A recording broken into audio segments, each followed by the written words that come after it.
Welcome to Voice Note Me, a lo-fi podcast sharing beauty, one human at a time, through conversations unfolding in solitude. In other words, through voice notes.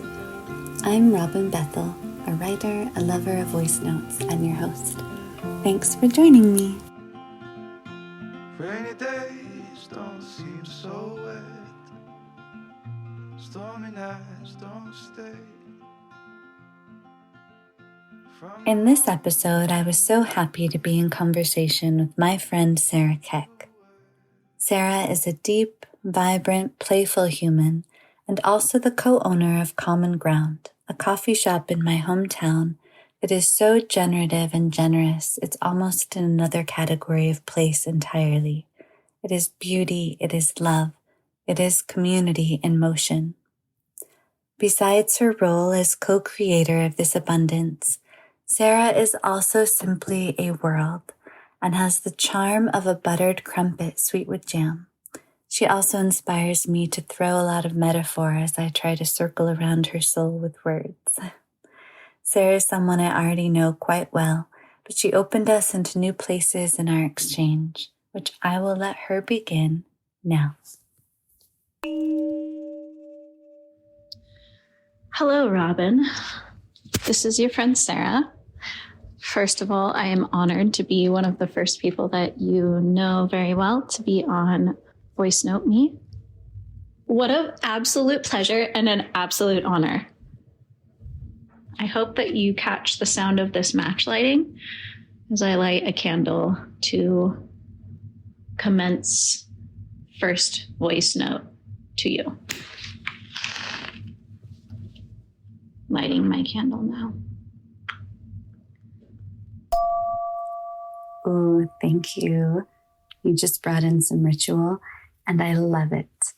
And I would expect nothing less from my shepherdess, librarian, entrepreneur, fire, crackle, soft sugar cookie, dreamboat of a friend. So thank you.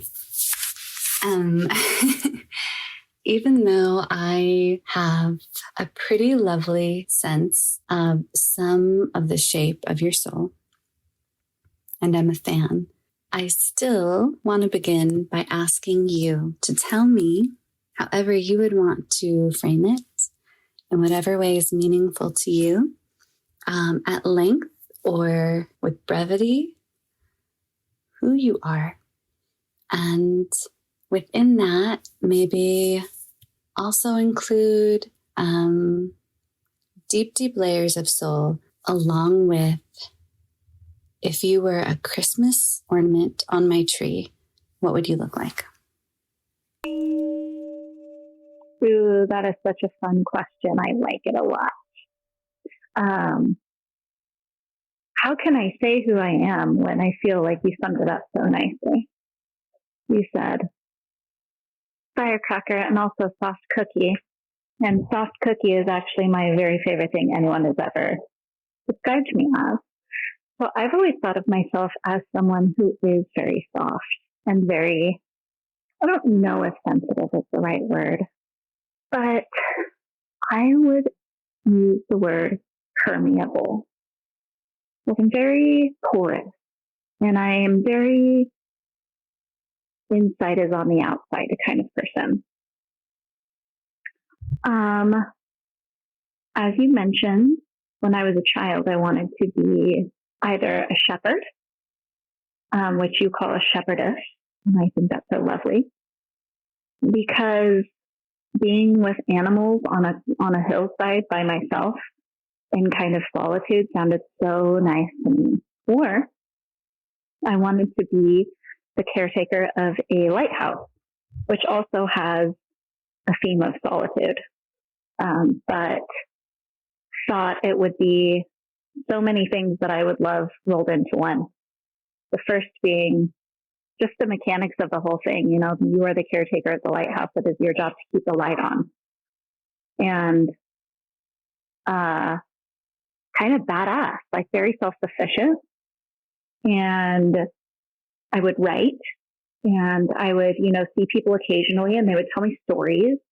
And then I would share their stories with others, and I would keep their stories alive. And I just had this whole thing, So maybe how that translates now is I love the outdoors. You know, that's kind of both of those things that I wanted to do when I was younger, I guess.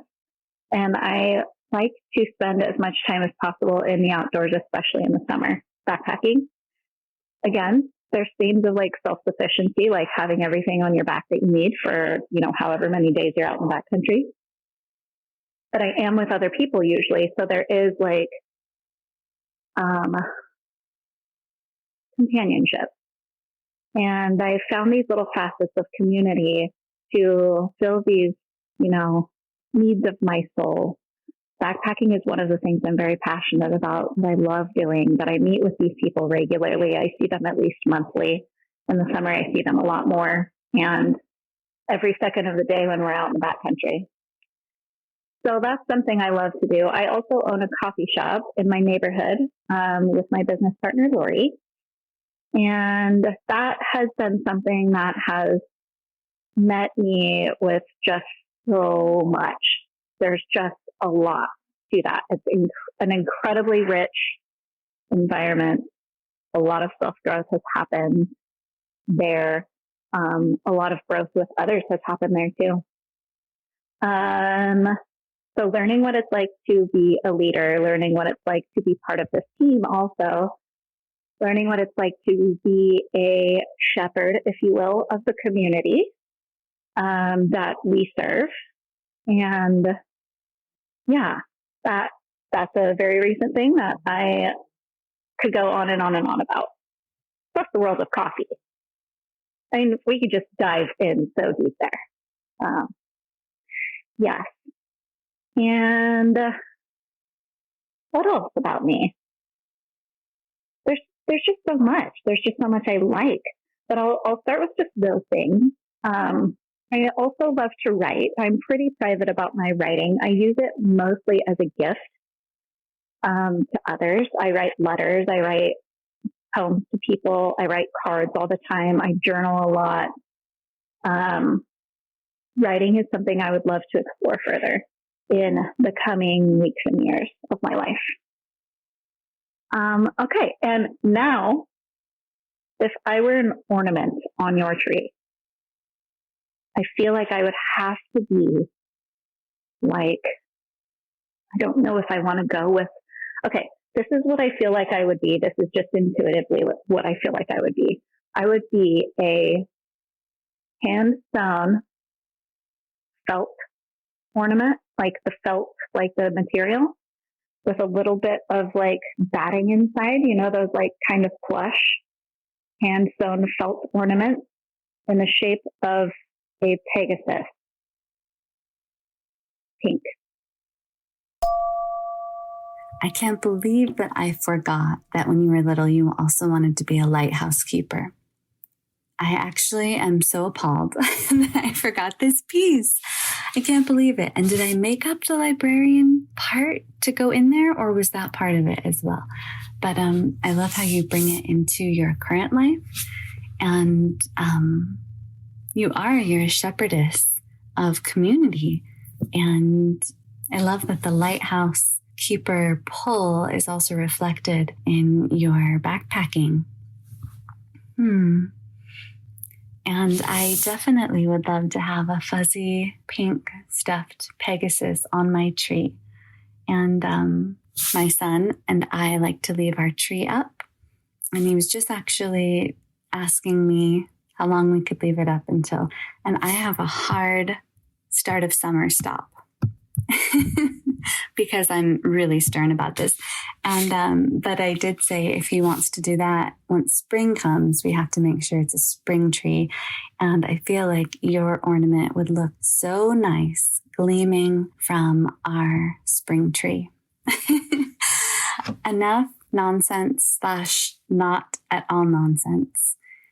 And into my next question for you, which is here we are on what in a way seems like an arbitrary point of crossing into a new year with, the Gregorian calendar.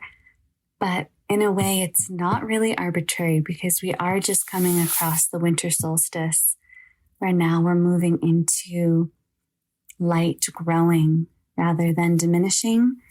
And it is like the start of new then,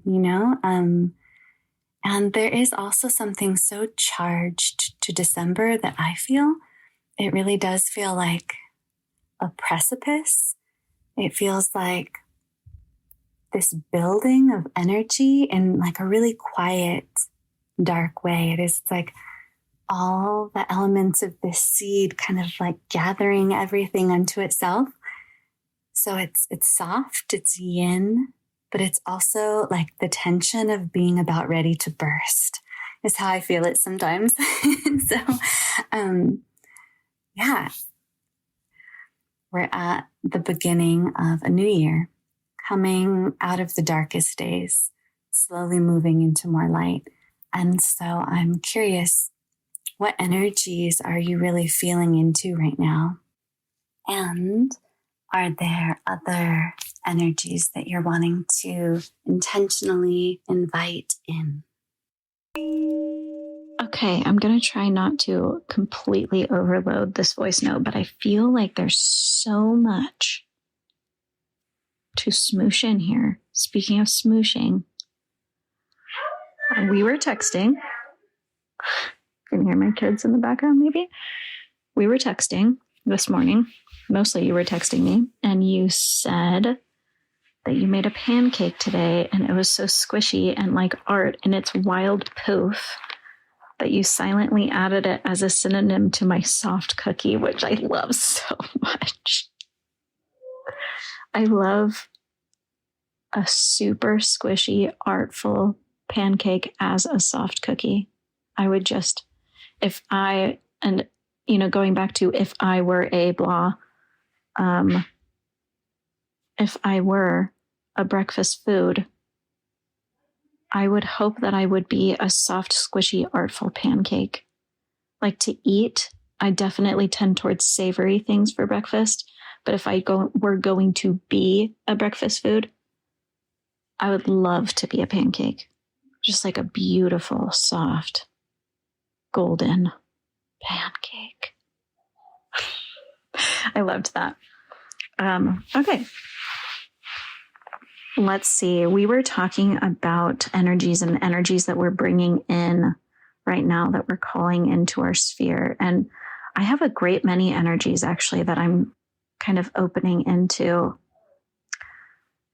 I heard a quote by, I forget who it's by originally, but Tim Ferriss said it on his podcast when he was speaking with Elizabeth Gilbert. And it has really stuck with me. And I've really loved like kind of coming back to it when I feel an inner voice kind of tugging, like a little bit of a tug, like an alert, maybe more of like a tap on the shoulder kind of situation. Like, hey, we need to talk about something, me and my inner voice. Where something, needs to shift or I think shift is the right word, because I actually just really want to get to the quote. It was, how are you complicit in creating the conditions that you don't want? And that's a very simple question that I have felt into in the past, but with different words. Like I've recognized how I'm aiding to creating situations that, aren't amazing by repeating patterns, etc., behaviors. So that's one. And it just gives me a lot of agency in choosing how my own reality. I'm trying to think how best to really describe how I'm kind of moving through all of that right now. Actually, it's pretty simple. I think one of the main things for me is just going back to what I was talking about earlier, my inner voice. Say my inner voice taps me on the shoulder and is like, hey, let's chat. And I can say, okay, I'm here for it. What's going on? And then it'll tell me something. And for me to just, I'll tell myself something, or however that exactly happens inside of me. Maybe interesting to explore that a little bit more, but just trusting myself and my inner world and my inner voice more, instead of giving away my agency to others, saying things to myself, even subconsciously, like they're more capable, or they are smarter, or they are more, whatever it is. And so then giving them the decision-making capability instead of just making my own decisions and trusting myself over others ultimately. So there's that. On the flip side, and almost as like a Venn diagram with that one, and there's some things in the middle. On the other side, if this was a Venn diagram and that was one energy that I'm feeling, another energy that I'm feeling is deeper softening. So while I don't want to give my agency to others, I still want to be open to others. And I want to soften more deeply into duality and knowing that two things are true at the same time so often. So I can, listen and be open to others, but then how do I also listen to myself over listening to others? Not exactly over. How do I trust myself more than anyone else? And how do I love myself more than anyone else? And how do I stay open to others while also loving and trusting myself more deeply than ever before? What's in the middle of those? You know what I mean? I hope that this makes sense. I think that absolutely makes sense. And I have to say, I feel like softness goes with everything. So like you can have such deep, deep inner knowing and being anchored in yourself and having those soft edges that kind of intermingle with things around you too.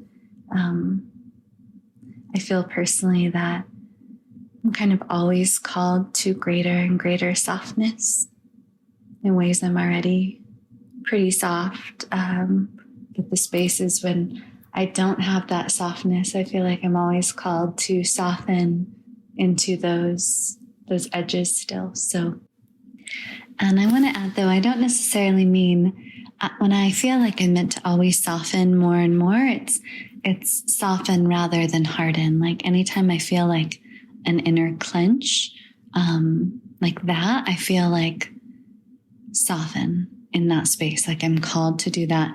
But then if you just look at it from, a perspective of different textures of energy and being and everything, I feel softness is of course just one part of it. And then there are the notes of the crisp and all those different rhythms, edges, and things like that, which I completely embrace, especially now in my life. So, okay.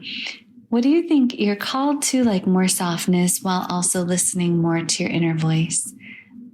Tell me more about the word softness. I'm just wondering, like, we were just talking about softness. What do you want to say about it? Okay, I love this subject a lot, actually. But it is very complex because soft can mean so many different things, even to one person, but definitely means so many different things to everybody, on an individual basis. But I don't want to get like way too into, childhood stuff, but maybe just a little bit. So my mother is I think one word that I have heard her use to describe herself lots and lots and lots of times is survivor. She had colon cancer when I was 16 and did some pretty aggressive radiation and chemo treatment. It was a really tough time for her and a really tough time for our family. And in that, she's a survivor. She's also survived quite a bit of childhood trauma. And I think I always wonder if, that I guess you could say that was her journey. I kind of hate that. So I don't know how that sits with me exactly, especially the childhood trauma part. But I often wonder how she would be if she hadn't had to endure at least the trauma part from her childhood. But cancer is trauma as well. And, we all have some in our lives, but a lot of that seems so very unnecessary and avoidable. And I often wonder how she would have been without that. But she is a very pull yourself up by the bootstraps kind of person. I am 100% not. I mean, I do that. I do pull myself up by the bootstraps a lot. I think when I was younger, especially to a fault, like pre my 30s, pre my mid 30s, I'm now 37. So, maybe even before just a few years ago, I feel like just a few years ago, I started to really lean into trust and grace. And I feel like those are very soft things. Trust as in, well, what I say now all the time is trusting the mystical unfolding of my life. If something is happening or has come into my sphere, or a new challenge poses itself, or my intuition tells me to go a certain way, I lean into trust and non-resistance. And that to me feels like softness. And I guess the way that looks when you really, what am I trying to say? If I really had to define trusting the mystical unfolding of my life, here's one situation. A person is in my life. I'm not quite sure exactly why, but I want them there. And I'm not sure if they're meant to be there in the future, and that's okay. I don't have to have all the answers. I just have to trust that, that this goes somewhere. Whatever way it goes, is whatever way it goes, but not questioning too much why is trust to me. And grace, just giving grace for ourselves, having grace on ourselves and other humans as many times over as we possibly can. That's also softness to me. So those are the ways that I lean into softness. Now, you said something that really resonated with me as well, which was leaning towards softness instead of hardness, which also resonates with me quite a bit. For instance, when I was younger, I used to hold grudges a lot. I would hold grudges over my brothers. I would hold grudges against my mom, my friends. And that's to my child self, or even myself now, the opposite of grace. Just having grace on people, recognizing that we're all going to stumble and we're all going to maybe make some decisions that maybe are not within our best alignment. And it has felt so good to have grace from others towards myself. It also feels so good to have grace on myself when I am not so super happy with decisions that I make for myself once in a while. So there's that. Also, as a child, I was called sensitive a lot, specifically by my mother, who is a survivor and was always had to kind of have that hard exterior. It was a lot of, if I would get my feelings hurt or, cry easily, I would be told I was too sensitive. I'm yada, yada, yadaing over the childhood part. But, Yeah, being told that I was too soft and sensitive was really interesting to me because as a child, I essentially was just like, I just am the way that I am. How could I be too something if that just is me? So I am sensitive and I love that I'm sensitive. And that's a softness as well that I really want to lean into. I feel like in your note, you touched on some things that we could go down all these different paths with, and I think instead I'm going to just let it be and say one thing and then ask you something else. I just want to say that I'm really struck by your being near this idea of trusting in the mystical unfolding of your life in that language. And I didn't know that. It seems especially surprising because that feels so like threaded through my like thrumming soul. I think like we both hold everything with so much trust, but I was even just really struck by that language. The word unfolding. I feel like, we have these, I feel a lot of us have words that we use often.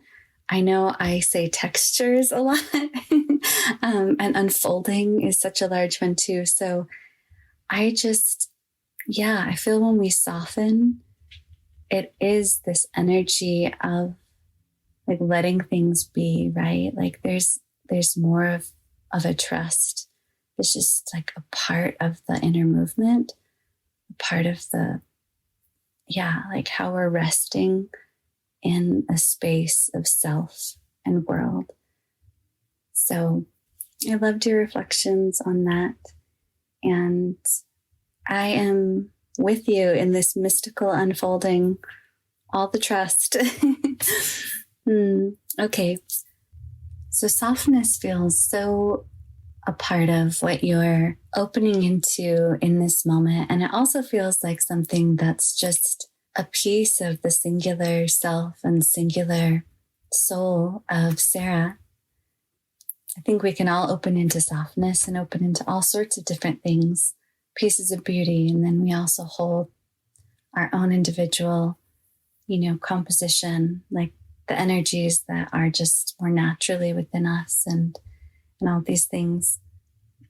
I mean, I could talk about softness all day. I love softness, and so much of softness is an inner energy, right? It's a space that has such a yin, right? Again. But I want to ask you about building with softness, because coming back to your coffee shop, Common Ground, you have created in a short period of time something so special. It's the pinnacle of coffee shop atmosphere, and there's such a sense of community around it. And so you and your partner, Lori, have done such a great job with that. And so I kind of want to bring this in because I think people, when they think of softness, it's not an energy, and it makes sense that you're associating with doing, right? It's an energy of being, and that's true.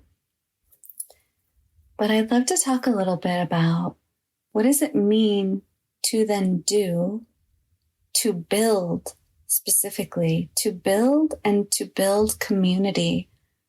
Like, how does your softness inform that and guide it and kind of make it so brilliant? Okay, I am on a walk with my dog with my headphones on. So I hope that this recording sounds okay. I hope the quality's okay. If not, I shall re-record verbatim in my quiet home. No, I won't. That. I love that question so much. And actually, this is kind of the question of how to remain soft while also which is kind of a feminine quality. I mean, lots of masculine people are also soft, and I love I keep thinking of all of this in like a Venn diagram, right? I don't know what would be on the other side of soft. I don't think it would be hard, but it would be something maybe more masculine. And the masculine, to use your word, texture is so present in building a business and building a physical space and holding that space. But we are much more interested in how to lean into softness and in this business and physical space. And it's such an interesting question that I think about all the time. So being a sensitive person and a person who just operates at a slower pace in general, my arc has been pretty wild. I went from, 2.5 years ago being a stay-at-home mom to going to school to doing a really quick pivot when I met Lori, and we decided to explore the possibility of the coffee shop, even just in the beginning. So that to now owning and operating the coffee shop, being there daily, spending lots of time on this business, even at home, it has been quite a ride. And I would say my business partner has a lot to do with it. Lori is the yin to my yang. She's really more the yang to my yin. And she encourages me to stay soft. And we also are both women on a very beautiful and introspective journey. And we check in with each other pretty often about what's going on in our inner world alongside what's happening in the shop. We're not just business partners, we're close friends. So a question that we ask each other pretty regularly is, what's your percentage? Which gives us a really good idea of how the pie chart of the day will go.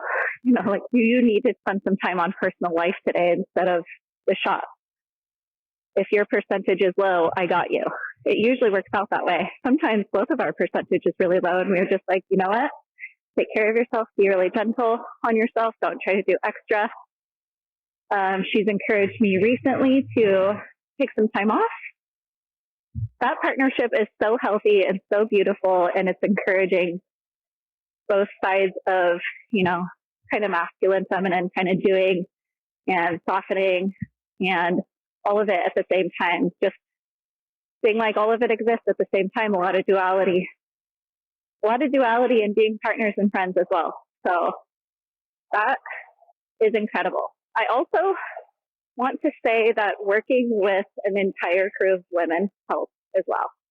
We're also incredibly encouraging. We're all checking in with each other constantly. And Lori and I try to build a culture for the shop that's different than what we've seen. We both came from families that are pull yourself up by the bootstraps kind of people, work through times where you're uncomfortable, just push through, stuff like that. And we wanted to create a different kind of culture for our team and for our place. So imagining what that looks like is a creative and incredibly nourishing opportunity for both of us. It's been incredibly healing. I just found so much inside of the shop. And it presents me with questions about myself that I'm constantly thinking about, feeling through, and ruminating on. So it actually seems like an apt and perfect opportunity to, when presented with any kind of situation, it's a lot of humanity, right? In coffee shop, when presented with any kind of situation that's what do we do about this? We're presented with an opportunity of how to be as humans and how to be as a business. And that part of it, honestly, has been so fun. I hope that answers that question. I feel like there's so much more to it. I could talk all day about the coffee shop and how it helps me to become who I am and who I'm becoming and also like how I work inside of the bigger picture. I would really love to add something about softening that I think is at the core of my own kind of personal beliefs about it. My belief is that in our lives and in the world, chance and chaos are the rule, not the exception. And along with chance and chaos, in just a natural way, in a natural form, and maybe I can explain that more in just a moment, along with that comes a lot of uncertainty. And I think uncertainty is present at all times, but more so in some times, right? And I think that uncertainty is a place and a thing and an emotion and a lot kind of rolled into one, but it's something that humans have a very, very hard time with. And I'm speaking, personally, and also from what I've observed and read about. Uncertainty is very difficult for us to grapple with. And I feel that softness is a superpower in humans and our ability to be with uncertainty, to be present, to lean into, and maybe even embrace whatever is in order to be engaged with what is and create the world that we want to see. That to me is the active part of being in the coffee shop, owning the coffee shop, of being a barista there, of being with the community there. But there was obviously a lot of uncertainty in opening said coffee shop. We had no idea what the community's response would be. And it has been pretty phenomenal. But we had no idea. And we honestly did not expect even what it was. But I think that being able to soften into each present moment, no matter what that present moment is so important in our future as humans. And maybe a little bit more on what I believe like chaos and chance are. Really, it's not like chaos in a violent sense. It's chaos more in the sense of chance and the chance of us being alive, of us existing, of just one single person existing. What had to happen in order for you to exist in this soul, in this body, at this time, in this place, etc. A lot of people believe, of course, that there's no chance involved in that. But my own experience and my intuition tell me otherwise. And even if it is chance to exist, what a gift. I feel touching in on this note of chance. I have to say, we do really hold that quite differently. I feel, at least in that sense of chance in its fullest sense, I don't believe in that. If I would say chance, to me, there's always an associated, like, by seeming chance. But either way, like, however we hold it, I feel like it leads us into this idea of uncertainty, which is what I'd like to touch into, because I love that note and how you're talking about building with softness and how that can kind of be done by softening into uncertainty. And then, like, the build has this malleability that can move with the moment and move with the uncertainty.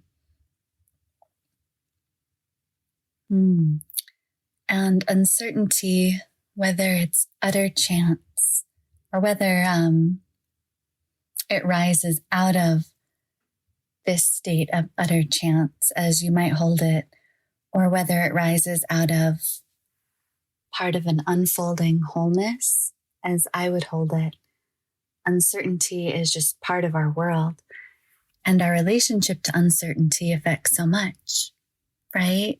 It can affect whether in the face of it, we want to clench or whether we flow forward more.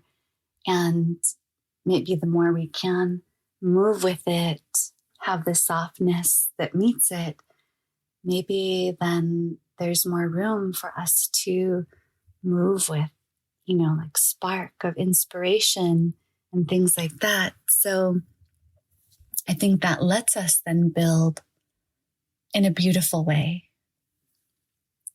So I think what I'd like to bring us back to now in this note of how building with softness can be done with a softening into uncertainty, it makes me think of a quote that you shared with me, not in this conversation, but you just texted me one day.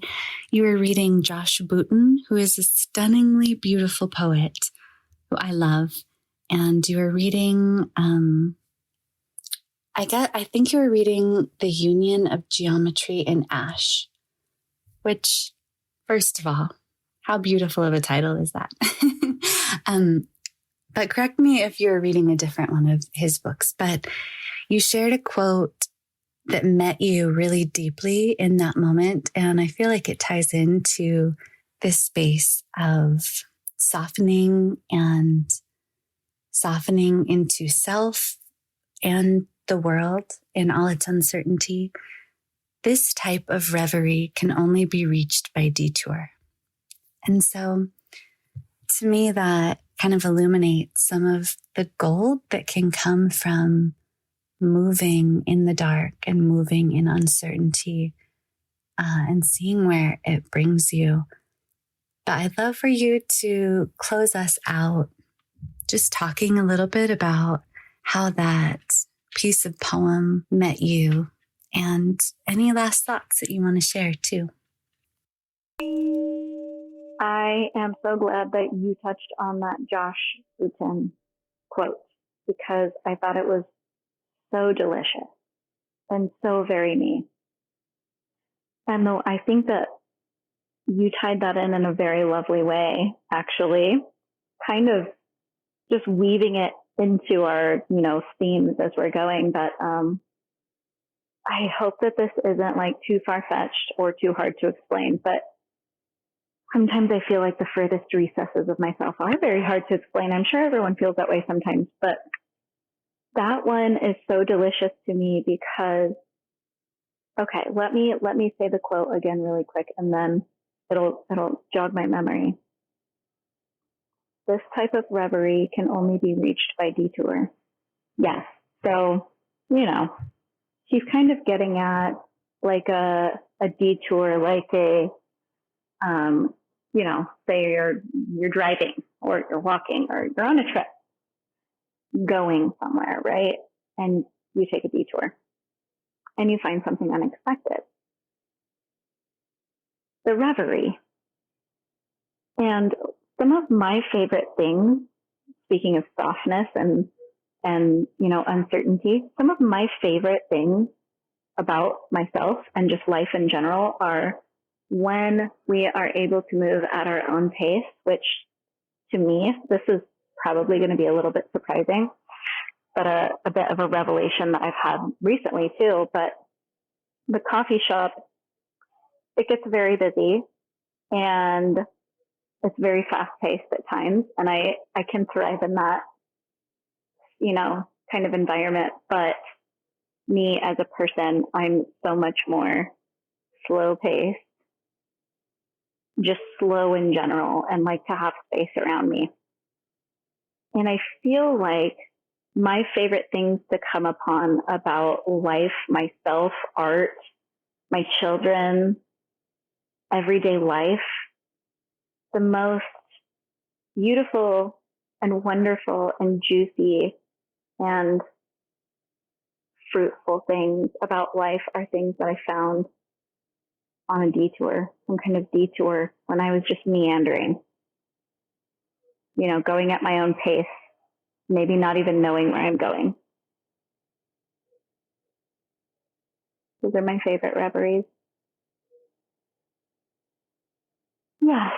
So the way that kind of ties in with also everything that we've been talking about a bit is building the coffee shop. I just recently was talking to my therapist and realized that there are a couple things about myself that I have recently rediscovered that I love about myself that I need to weave back into my life as a business owner. Like I said, the coffee shop can be a very fast-paced environment. It can be very demanding, but I think that there's room for my life to slow down still. And that's definitely my trajectory. In fact, I gave myself a few days off to not work, but to work at my own pace. And I'm hoping that just giving myself that little bit of space will give me also some perspective and more time to read Josh Fusen's poetry. I think those are my final thoughts. Thank you so much, Robin. This has been a really wonderful, really, it's interesting because I find it very intimate. I find voice notes to be very intimate because it is your voice and it's a conversation, but I'm by myself, but it's with you. And it's so connecting across like the cosmos. I've loved this. Thanks for all that, Sarah. I feel like maybe a good piece to note is, as part of building with softness, is to allow just yourself the space for your own softness, for that yin energy, as you also extend out into the other, and to just make that space with whatever slowness or stillness that you need. I know people integrate things in all these different ways, but for me, I feel like there is a connection between stillness and softness, or at least I would say for me it is stillness, but maybe what might be more encompassing for other people would be that space, having that space to really like let everything soften inside of us, like layer together, melt together, integrate. And I know a lot of people do that within movement, and that even helps them. For me, I feel like there's so much inner movement that for, just my own way of being, to really integrate all of that, I need to be still, like lie on my bed. And I feel like there is in the integration, like that's very much a softening because it's bringing everything together. It's layering inside of us. And so, yeah, you're doing so much to build with softness in all these different ways. And it seems an important piece of that is to allow yourself the space to then be in that soft energy, outside of the build, and also like bringing the softness into the build. So thank you so much for all of your thoughts. What I loved is that we talk deeply a lot of the time, but we're just talking about different angles of things than, we might generally. And the beauty of voice notes and just, reflecting on things to ourselves, but to be shared. And I love it. And I love you. And I thought of ending with a poem read for you. But instead, I'm just going to blow out my candle, end us with some ritual like you began it with. Okay. Thanks, Sarah.